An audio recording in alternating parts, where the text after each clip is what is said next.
সাহাবী প্রশ্ন করছেন, ইয়া রাসূলুল্লাহ, বুদ্ধিমান কারা? কে প্রশ্ন করছে? একটু সময় বেশি যাচ্ছে, চ্যাপ্টারটা শেষ করে দেব। বুদ্ধিমান কারা?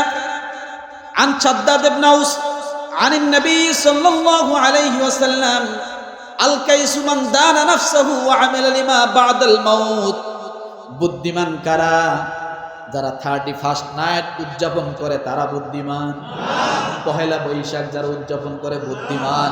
প্রকৃতপক্ষে বুদ্ধিমান কারা? আমরা যদি নবীর উম্মত হই তাহলে আজকে এই শিক্ষা নিব, রাজি আছেন? আরো জোরে বলেন। প্রকৃত বুদ্ধিমান কারা? শাদ্দাদ ইবনে আউস রাদিয়াল্লাহু থেকে বর্ণিত, রাসূল সাল্লাল্লাহু আলাইহি ওয়াসাল্লাম বলেন, ওই সেই ব্যক্তি বুদ্ধিমান যে নিজের নফসকে নিয়ন্ত্রণ রাখে এবং মৃত্যু পরবর্তী সময়ের জন্য কাজ করে। অর্থাৎ নিজের নফসের কি গোলামি করে না, নিয়ন্ত্রণ করে এবং মৃত্যুর পরের জীবনের জন্য কি করে? আমল করে। ওই ব্যক্তি হলো বুদ্ধিমান। আর সেই ব্যক্তি নির্বোধ ও অক্ষম যে তার নফসের দাবির অনুসরণ করে আর আল্লাহ তাআলার নিকট বৃথা আশা করে জান্নাতের। অর্থাৎ সে শয়তানের কাজ করে আর আশা করে কি? আর যে ব্যক্তি আল্লাহর ইবাদত করে, নিজের নফসের তাবেদারি করে না, গোলামি করে না। নফস তো সবসময় দুনিয়া চায়, আখেরাত কিন্তু সবসময় চায়। কথা ঠিক না? তো ওই ব্যক্তি বুদ্ধিমান যে মৃত্যুর আগে, কবরে যাওয়ার আগে আখেরাতের জন্য যে সামানা গোছায়, ওই ব্যক্তি হলো সবচেয়ে কি বুদ্ধিমান। এগুলা যারা সমাজপতি তারা কেন বন্ধ করে না? যারা সমাজের লোক, যারা সমাজপতি তারা কেন এটা রুখায় না? তার বাসায় তো ভাড়াটিয়া আছে, লোকটা নাইট করেছে সারাদিন ঘুমাবে, অথবা সারাদিন ডিউটি করছে, লোকটা রাত্রে ঘুমাবে, কেন এত জোরে বাজাইতে হবে? এই কথাটা বলার কেউ নাই। কেন নাই? কেন নাই কথাটা বলা?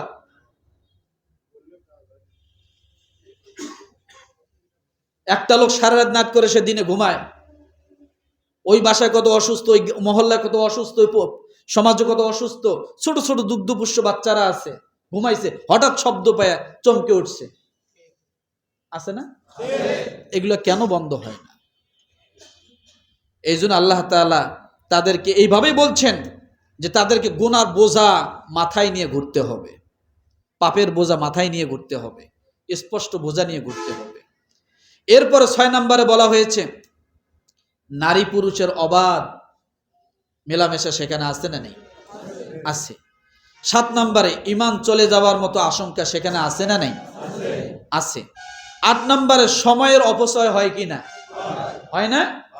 9 নম্বরে সবচাইতে বড় একটা গুনাহ, শিরকের স্লোগান সেখানে আছে।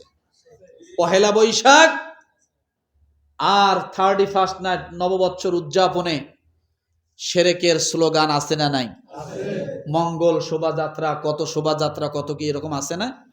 তাহলে আপনি যদি মুসলমান হন, আপনি তো শিরক করতেছেন যায়, আপনি তো আপনার ঈমান আপনি হারাই ফেলতেছেন।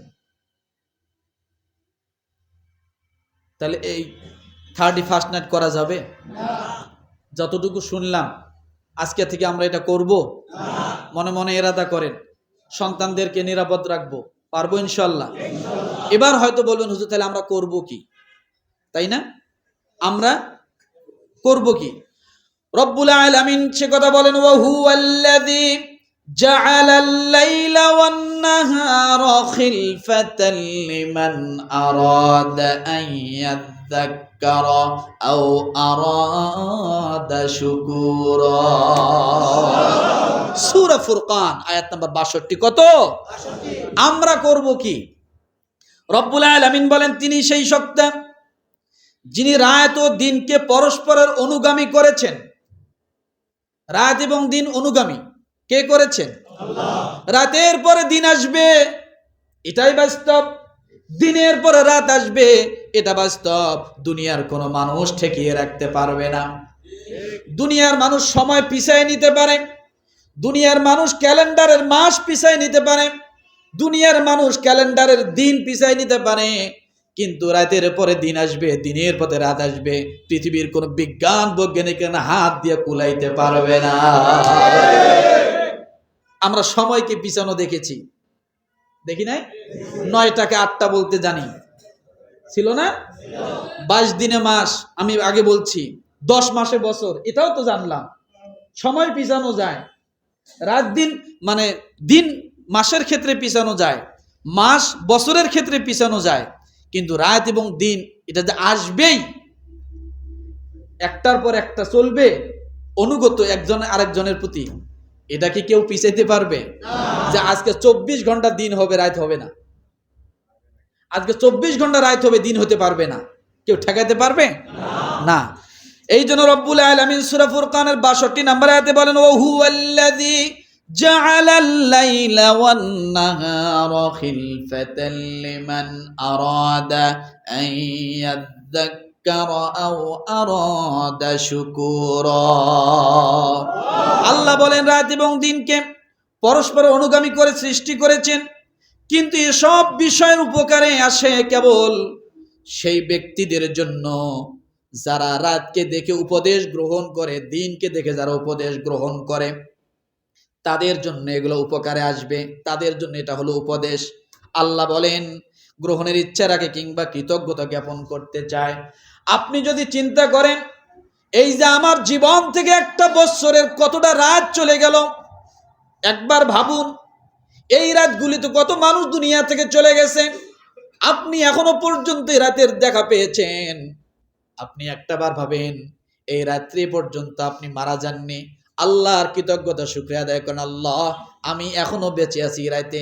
আপনি দিনের দিকে তাকান, দিন কেমন করে সূর্য আলো দেয়, আল্লাহ কিভাবে ব্যবস্থা করেছেন মানুষের কাজের জন্য, কথা ঠিক কিনা?